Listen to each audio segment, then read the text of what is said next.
My name is James Cookson. I am Head of Cultural Enrichment at a place called Chulmleigh Community College in Devon in the west of England.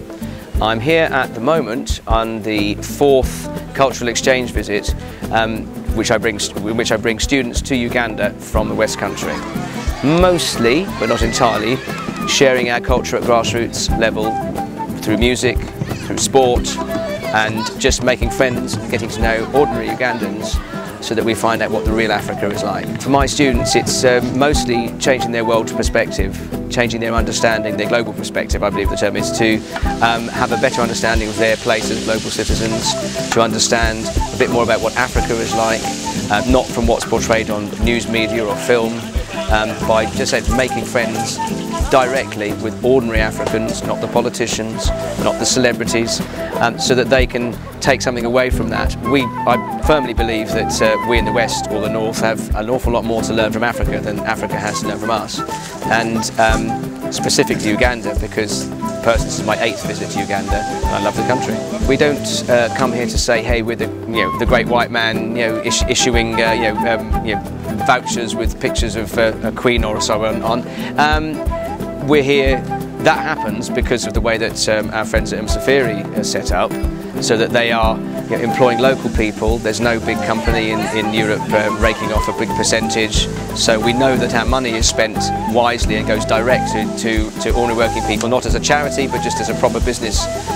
The students will usually make friends. It may influence their life decisions. I've had students in the past who have trained as doctors, who have trained as nurses with the intention of working in the developing world, or just working in the caring professions, or working as teachers, because they've seen that an individual can, it's not about making money, it's about making a difference in other people's lives. My good friend Chigongo, or the Kabaka as I like to call him,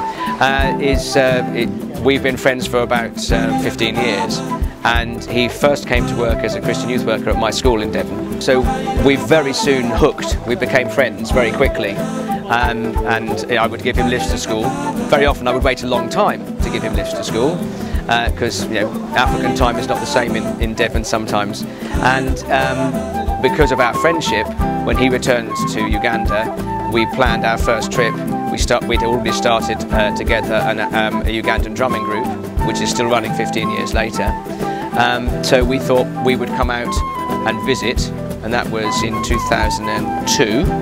And here we are in 2014, still coming. I've been here 8 times now, and it's a country that is full of contrast in so many different ways, between the cities and the countryside, the rich and poor, the developments, the young people who are really dynamic and want to develop this country. They want to learn to run businesses, to interact with the modern world, and those that are perhaps not wrongly stuck in their ways, but still following traditional practices. And it would be a real bad thing if traditional culture is lost to 21st century global culture. That would be a bad thing.